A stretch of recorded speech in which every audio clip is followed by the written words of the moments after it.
Hello! Sakay ka, sakay. Sakay. Diretso ba tayo? Apo. Buti nilubo mo kami dito. Ay, ito yung clubhouse. Opo, yeah. Ito po sa kanila. Malapit lang pala eh. Saan tayo? Diretso lang. Opo.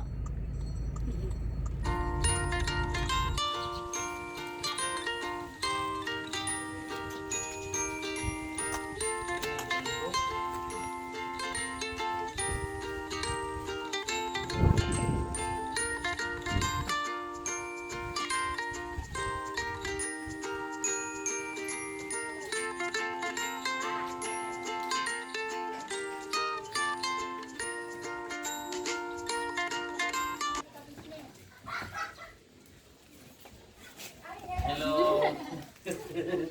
Nakarating na ako sa inyo dito. Pasok, sige. Tara ko lang sa ganito.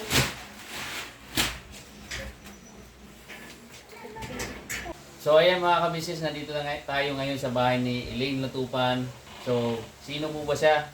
So siya yung top engager namin. Siya yung masipag na mag-share, mag-like, at manood ng ating videos. Kumbaga inaabangan niya yung upload natin para panoorin niya at i-share niya, mag-react, lahat po ginagawa niya. Kaya ayan po mga kabisnes, nandito tayo ngayon para makausap siya. Bakit niya ginagawa yon?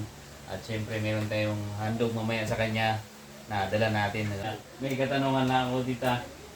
Siya nga po pala si Elaine Latupan, ang ating Hello. top 1 engager sa buwan po ng March. So ayan po mga kabisnes. Magandang tanghali po sa inyong lahat. Sa lahat po ng nakakapanood ng vlog ni Ka-Business. Ako nga po pala si Elaine Latupan, ang top 1 engager ni Ka-Business sa month ng March. Ako po pala yung talagang masipag. Talagang sabi nga po ni Francisco Francine na engagement is the key. Talaga po pinagsisikapan ko po talaga na mag-engage kay Ka-Business. Talagang kahit may ginagawa ako talaga yung earphone ko nasa tenga ko lang po yan. Mag-ano ako ng video niya, manonood pero may ginagawa ako habang nakikinig ako sa kanya. Ayun po talaga ang sikreto sa ating pag-engage kay Ka-Business. Sa mga gusto po talaga makarating sa top 1, kagaya ko talaga nagsusumikap ako. September ako nag-start mag-engage kay Ka-Business. Si Ka-Business po, mabait po talaga si Ka-Business. Yung mga napanood ko sa kanyang mga videos niya, dun ko po siya nakilala. Dun ko po siya makikilala talaga. Paano mo pala kami nakilala tita? Bakit? Ako po, yung yung video niya, nag-flash lang sa ko sa Facebook ko. Ay ganoon? Akala ko may Wala kusang po. nakilala mo pala kami. Doon, nagka-interest ako kasi sabi ko nag-video sa titindahan. Sabi ko, ano kayang ni Ka-Business? Ba't siya tinawag na Ka-Business? Oo. Tapos yun nga, doon ko nalaman na nagpaparapol siya after na niya magtinda niya. Mm-hmm. Doon ako interest. Ang una ko talaga interest ako sa papremyo ni Ka-Business. Mm-hmm. Tapos nung nalaman ko nga na si Mami Doors, yung naging tapon niya ng month of September. Mm-hmm. Yan, doon na ako nagka-interest. Sabi ko, ba, namimigay si Ka-Business ng 25 kilos of rice. Sabi ko, siyempre, dun sa mga parapol niya, ulam, pabigas, di ba? Di sabi ko, gusto ko rin makaano noon. Sabi ko, total, manonood na lang ng video. Noong una talagang, yun lang manood ng videos niya. Pero, habang napapanood ng mga videos ni Ka-Business, sinalukay ko talaga, sabi nga ni Mami Doors, maghalukay ako, si Francisca Francine, maghalukay daw ako din. Nalukay ko simula, doon ko nalaman na May 7 ang start niyang video. Doon ako mag-start. Tapos, doon ko nalaman na puro business ang pala Ka-Business ang tawag sa kanya. Ayan. Tapos pangalan niya Marvin. Tapos nalaman ko nga rin, nalukay ko rin yung profile niya na taga-Jebte lang pala siya. Di malapit lang sa akin. Kalapit na, no? Sabi ko, yung ibang bansa, mga taga-ibang bansa na mga vlogger na pinapalo ko, bakit hindi ko naman Tama. i-follow din yung malapit din lang sa amin. Sabi ko, try ko nga, sabi ko gano'n. Nag-enjoy naman ako sa mga panonood ng videos na Ka-Business. Talagang, nagulat pa nga ako nung September, October. Oo. Bigla ako pumasok sa 7. Oo. Nagulat ako kasi nag-chat si Ka-Business. Sabi niya, anong tapak ko? Sabi ko, nagulat ako. Sabi na, congrats niya ako. Top daw ako. Pasok ako sa top engager niya. Sabi ko, ano ba ang tapak ko? Hindi ko natapos yung video niya eh. Kasi nakatulog na ako. Sabi niya 7, o diba 7? Sabi ko gano'n. Ay, konti na lang. Sabi ko gano'n. Tapos, yun na, dire-diretso na hanggang sa lagay. Yun nga, noong December, na ano ako, naligwak ako. Sabi ko, hindi, sige lang. Sabi nga ni Jenny Bib, dun sa manood ng video ni Ka-Business na tungkol sa karsada, doon ko na ano. Tapos, nanood ako ng mga late videos niya. Napanood ko September. Sabi ko, September pala to, hindi ko masyado na ano yung videos niya. September na pala din ano yung videos tungkol sa kalsada. So yan tita, may tanong lang ako. Ilang taon na po ba kayo? Kasi sa Pure Pel yun, may mahaba pa yun, di ba? Ngayon may kapagupit ka na. Ilang taon na po ba kayo? Ay, ako 51 na ako sa Sabado. Birthday ko sa Sabado, 51 na ako. Si Sir pala, anong trabaho niya? Ay, asawa ko, ano na siya, wala nang trabaho. Pareho kami walang trabaho ngayon. Ano lang ang ano ngayon, ang Ito, pagkakitaan? nag-aalaga na ako. Sama Bali namin yung dalawang anak mo yung nagtatrabaho Oo, dito yung na uwi. bunso ko, tapos yung panganay. Tapos dalawang apo. So bali kayong apat dito na iiwan lagi? Mm. Ilan po anak nyo? Dalawa lang, babae at lalaki. Saan yung isa?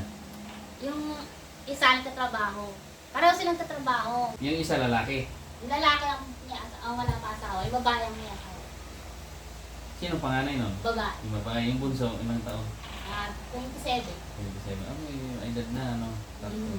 Pwede na mag-asawa. Sa mga top engager nito business, kasi ngayong April, last na yung 1 to 20 niya eh. Ang ano niya, 1 to 50 na next month, yung plano niya kasi magwa 1 year na si ka-business next month. Kaya madadagdagan na yung kanyang mga pa-prices. Ngayon, kung sa mga viewers, sa mga nanonood dyan na gustong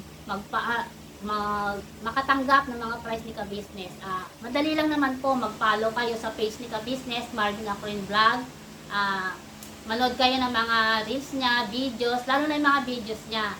Manood kayo simula umpisa hanggang sa dulo. Tapos yung mga ads, huwag nyo i-skip kasi may doon kumukuha si Ka-Business ng pangbigay niya ng mga top engager niya, pandagdag din yun para sa mga pa-prenya niya. Manood kayo, mag-react, tapos mag-comment kayo ng ayon sa video, tapos huwag niyong kalimutan i-share in public. Ganun po ang ginagawa ko, pinagsikapan ko po na at least 10 videos a day. Pero pag hindi ako naka 10 videos, marami akong ginagawa sa bahay.